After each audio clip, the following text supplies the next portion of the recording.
సుమన్ టీవీలో మీ business promotions కోసం ఈ కింది నెంబర్ను సంప్రదించగలరు.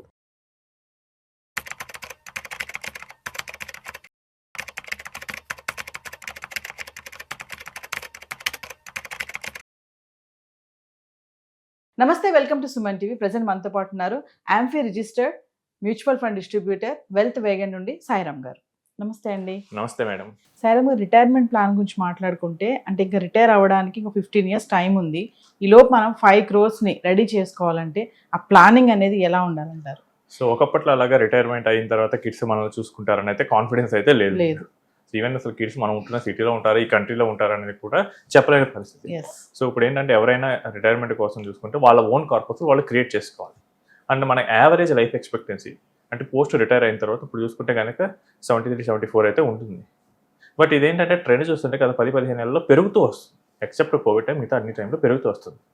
సో ఇప్పుడు ఎవరైతే 40sలో ఉంటారో వాళ్ళు రిటైర్ అయ్యే టైంకి కనీసం ఇప్పుడున్న యావరేజ్ 15 years అనేది కనీసం 20-25 years వరకు పెరగచ్చు. సో అంటే వీళ్ళు రిటైర్ అయిన తర్వాత ఇంకో 20 years అయినా కానీ పోస్ట్ రిటైర్మెంట్ లైఫ్ గడపాలి. ఒకవేళ ఇంకా ముందే ప్లాన్ చేసుకున్నారు 50 yearsకే రిటైర్ అవ్వాలనుకుంటారు, అప్పుడు 30 years అయినా కానీ గడపాల్సి రావచ్చు.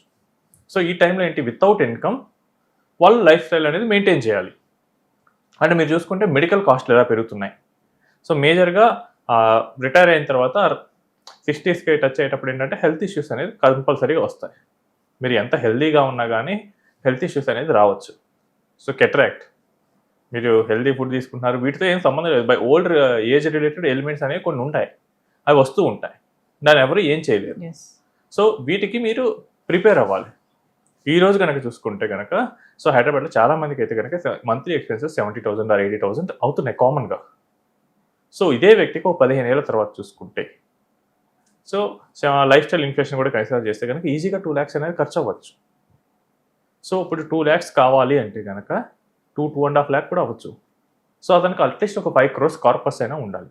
5 crores కార్పస్ ఉంటే కనుక అట్లీస్ట్ ఒక 2 lakhs per month అనేది ఆయన విత్డ్రా చేసుకోవచ్చు. అండ్ ఈ కార్పస్ అనేది కొంచెం సస్టైన్గా గ్రో అవుతూ ఉంటుంది లాంగ్ టర్మ్లో. సో దీనికోసం ఏం చేయాలి?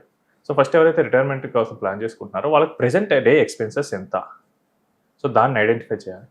నెక్స్ట్ వాళ్ళు రిటైర్ అవ్వడానికి టైం ఎంత ఉంది, సో వాళ్ళకి కావాల్సిన కార్పస్ ఎంత, ఫ్యూచర్లో వాళ్ళకి మంత్లీ ఎంత అవసరం అవుతుంది, దాన్ని అమౌంట్ రావడానికి ఎంత కార్పస్ కావాలి, ఇవన్నీ క్యాలిక్యులేట్ చేసుకోవాలి. ఇప్పుడు మనం తీసుకున్నట్టు రిటైర్మెంట్కి 5 crores కావాలి అంటే ఇప్పుడు మేబీ ఒక 70,000 or 80,000 వాళ్ళకి మంత్లీ ఇన్వెస్ట్ చేయాల్సి రావాలి. లేదు నేను అంత ఇన్వెస్ట్ చేయలేను, so we can do another way. నాకు ఇప్పుడు ఏదైనా ఒక 65 lakhs వచ్చింది amount lump sum, maybe land cell చేయడం వల్ల, ఇన్హెరిటెన్స్ వల్ల, దేనివల్ల వచ్చింది. ఒక 65 lakhs తీసి పక్కన పెట్టుకుంటే 15 yearsకి we can get 5 crores. Assuming ఒక 14-15% వస్తాయి. నేను అంత తీసుకోవాలి, నాకు 12% అంటే కనుక ఇంకో 10-15 lakhs ఎక్స్ట్రా ఇన్వెస్ట్ చేయాల్సి వస్తుంది. నెక్స్ట్ నా జాబ్ కొంచెం సేఫ్టీగానే ఉంటుంది, నాకు జాబ్ సేఫ్టీ ఉంటుంది, ఒకేసారి నేను అంత మొత్తం ఇన్వెస్ట్ చేయలేను అనుకుంటే కనుక సో స్టాక్ మార్కెట్లో ఆర్ మ్యూచువల్ ఫండ్స్లో కూడా ఈవెన్ మిమ్మల్ని 60 lakhs or 50 lakhs ఇన్వెస్ట్ చేయమంటే చాలా మంది భయపడతారు.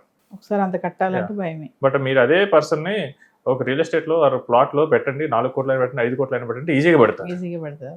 బట్ మార్కెట్లో మీకు రిటైర్మెంట్కి యూజ్ అవుతుంది, మీకు మంత్లీ పెన్షన్ కింద వస్తుందంటే కష్టపడతారు. సో కొంతమంది మంత్లీ కూడా ఇన్వెస్ట్ చేస్తామంటారు. వీళ్ళకేంటంటే అట్లీస్ట్ ఒక 75,000 rupees. అంటే మనకి జనరల్గా ఏంటంటే మా మార్కెట్లో ఒక సేయింగ్ ఉంటుంది, మీరు 15,000 rupees 15 years పాటు పెడితే ఇఫ్ యూ గెట్ 15% రేట్ మీకు 1 crore వస్తుంది. మనకి 5 crores కావాలంటే 15 into 5 75,000. 75,000 ఫిక్స్డ్గా పెట్టాలి. బట్ అందరికీ ఇది పాసిబుల్ కాకపోవచ్చు. 75,000 స్టార్టింగ్ ఎక్కడ పెడతాం, మా దగ్గర అంత బడ్జెట్ లేదు. సో వీళ్ళకి ఏంటంటే స్టెప్అప్ ఎస్ఐపి అనేది ఒకటి ఉంటుంది. సో వీళ్ళు 50,000 రూపీస్తోనే స్టార్ట్ చేయొచ్చు. కానీ ఎవ్రీ ఇయర్ ఒక 10% అనేది ఇంక్రిమెంట్గా ఇన్వెస్ట్ చేసుకుంటూ వెళ్ళాలి. ఓకే. సో 50,000, 55,000, తర్వాత 60,500 అలా ఇన్వెస్ట్ చేసుకుంటూ వెళ్ళాలి ఇంక్రిమెంట్లో. బట్ ఇందులో ఉండే ప్రాబ్లం ఏంటంటే కనుక ఈ స్టెప్అప్లో మీరు 14th year అలా వచ్చేసరికి almost 2 lakhs per month invest చేయొచ్చు. ఈ రోజుల్లో చాలామందికి ఏంటంటే 40sలో ఏంటంటే ఇన్కమ్స్ అనేవి పీక్లో ఉంటున్నాయి. సో ఈ పీక్ లెవెల్లో వచ్చిన తర్వాత ఇక గ్రోత్ అనేది అంత హెవీగా ఉండదు. అండ్ ఫ్యూచర్లో కూడా ఎక్స్పెన్సెస్ అనేవి ఎక్కువ ఉంటున్నాయి. సో ఎక్స్పెన్సెస్ ఎక్కువ ఉన్న టైంలో వీళ్ళు అంతగా ఎక్కువగా సేవ్ చేయగలమా లేదా, this is one of the practical problem. So step up is a good solution. కానీ స్టెప్అప్ ఎంత రేటు మీద చేయగలం? నేను 10% ఎర్లీ స్టేజెస్లో బాగానే ఉంటుంది, బట్ ఫ్యూచర్లో ఆల్మోస్ట్ 2 lakhs per month చేయాల్సి వస్తుంది. ఆ టైంలో ఏంటంటే వాళ్ళకి అదర్ ఎక్స్పెన్సెస్ ఉంటాయి, అదర్ ప్రయారిటీస్ ఉంటాయి. సో అప్పుడు అంత చేయలేకపోవచ్చు. సో నేను చాలా మంది ప్రాక్టికల్గా నేను ఐడెంటిఫై చేసింది ఏంటంటే కనుక ఈ స్టెప్ అప్ అనేది మొత్తం త్రూ అవుట్ టెన్యూర్ కాకుండా ఒక 5 to 6 years పెట్టుకోవచ్చు. సేమ్ పర్సన్ ఒక 50,000 or 55,000 రూపీస్తో స్టార్ట్ చేశాడు, ఒక 15% ఒక 5 to 6 years స్టెప్ అప్ చేశాడు, నేను అక్కడి నుంచి ఫిక్స్డ్ ఎస్ఐపి చేశాడు. సో ఇలా చేసినా కానీ they can get 5 crores. And more over ఈ 5 crores రావాలంటే ఈ ఇన్వెస్ట్మెంట్ కన్నా మన మైండ్ సెట్ అనేది కరెక్ట్గా ఉండాలి, రిస్క్ బేర్ చేయగలగాలి. అండ్ ఇంకోటి ఏంటంటే అసలు ఇన్వెస్ట్మెంట్ స్టార్ట్ చేసిన తర్వాత ఒక 3 to 4 years దీని గురించి మర్చిపోవాలి, రిటర్న్ రాదు అన్న మైండ్ సెట్ లోనే ఉండాలి. చాలా మంది చేసిన మిస్టేక్ ఏంటంటే ఇక్కడ ఇన్వెస్ట్ చేసిన వెంటనే day 1 నుంచే రిటర్న్ ఎక్స్పెక్ట్ చేస్తారు, పెట్టాం కదా రావాలి అనుకుంటారు.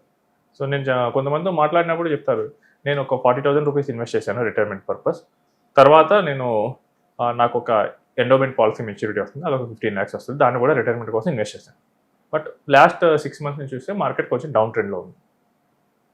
మార్కెట్ కరెక్ట్గా మార్చిలో డౌన్ అయినప్పుడు చాలా మంది కంటే మనీ వచ్చాయి, బట్ ఇన్వెస్ట్ చేయాలి, ఆపర్చునిటీ మిస్ అయ్యారు. అండ్ ఏంటంటే వాళ్ళు చెక్ చేస్తున్నారు, ఓకే ఈ రిటర్న్ ఎంత ఉంది, డైలీ రిటర్న్ ఎంత ఉంది. సో ఈ మిస్టేక్స్ అవాయిడ్ చేయాలి. సో మీరు రిటైర్మెంట్ కోసం ఒక పెద్ద కార్పస్ కనుక మీరు చేయాలి అనుకుంటే కనుక ఫస్ట్ చేయాల్సింది ఏంటంటే మీరు ఈ వచ్చే నాయిస్ని పట్టించుకోకూడదు. పక్కన వాళ్ళ సజెషన్స్ తీసుకొని దాన్ని మారుద్దాం, ఈ స్కీమ్స్లో కాదు ఈ స్కీమ్స్లోకి వెళ్తే ఇంకా ఎక్కువ రిటర్న్ వస్తుంది, ఇలాంటి డెసిషన్స్ అనేవి చేయకూడదు.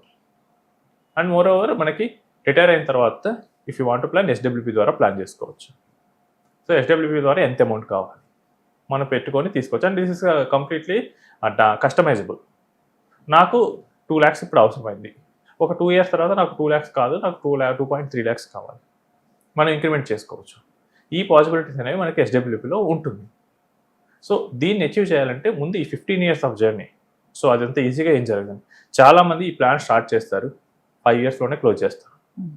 స్టార్ట్ చేసిన తర్వాత 50,000 ఎంతో పెట్టి స్టార్ట్ చేశారనుకోండి, ఒక 5-6 yearsకి ఏమంటే ఒక 40 to 60 lakhs కార్పస్ వస్తుంది. వెంటనే ఒక ప్లాట్ కొందామా, లేకపోతే ఒక హౌస్ తీసుకుందాము, హౌస్ తీసుకుంటే రెంట్ వస్తుంది కదా, అది మనకి రిటైర్ అయిన తర్వాత యూజ్ అవుతుంది కదా.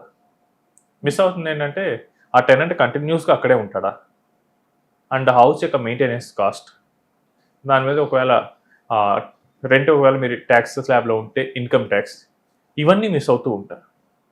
సో రిటైర్మెంట్కి మనకు కంప్లీట్గా లిక్విడ్ మనీయే కావాలి. మీరు ఇల్లిక్విడ్ అసెట్స్ అయిన రియల్ ఎస్టేట్ వాటిలోకి వెళ్తే రిటైర్మెంట్కి అంత ఈజీగా కాదు. ఎందుకంటే ఇల్లిక్విడ్ అసెట్కి వెళ్తే అది మీ కిడ్స్కే వస్తుందని వాళ్ళకు కూడా క్లారిటీ ఉంటుంది. సో రిటైర్మెంట్కి ప్లాన్ చేసుకునేటప్పుడు మీరు చాలా జాగ్రత్తగా ఒక ఫిక్స్డ్ మైండ్తో రావాలి. నేను ఈ మనీని నా రిటైర్మెంట్ కోసం పెడుతున్నాను. అది కూడా ఎంత పెట్టాలంటే చాలా సింపుల్. ఈరోజు మీకు ఖర్చు 1,00,000 రూపాయలు ఉంటే మీరు 1,00,000 రూపాయలు తీసి సేవ్ చేయాలి. 15 years తర్వాత మీకు ఖర్చు కనీసం 3 lakhs అవుతుంది. ఈరోజు ఈ 1,00,000 సేవ్ చేస్తే 15 years తర్వాత కనీసం 3 lakhs మీకు మంత్లీ ఇస్తానికి స్కోప్ ఉంటుంది. ఎవ్రీ మంత్ మీకు ఎంత ఎక్స్పెన్స్ అవుతాయి అంత మంత్ మీరు ఇన్వెస్ట్ చేస్తుండాలి. ఇన్ కేస్ ఫ్యూచర్లో ఏదైనా ఎమర్జెన్సీ వచ్చినా కానీ మనకు యూస్ చేసుకునేటట్లు అవసరం ఉంటుంది. సో ఈ జర్నీ ఏంటంటే మెయిన్గా స్టార్ట్ చేయొచ్చు. ఈరోజు చాలామంది 50-60,000 they can spend and they can save also. But problem ఎక్కడ వస్తుంది అంటే ఒక 3 to 4 years అయిన తర్వాత వచ్చిన కార్పస్ని ఈ పర్పస్ కాకుండా వేరే పర్పస్లు వాడుతున్నారు. సో ఆ పర్పస్ కాకుండా మన రిటైర్మెంట్ కోసమే అని పెట్టుకుంటే కనుక విత్ ఫర్మ్ డిటర్మినేషన్ ఉంటే కనుక they can make good corpus. Yes. Yeah, like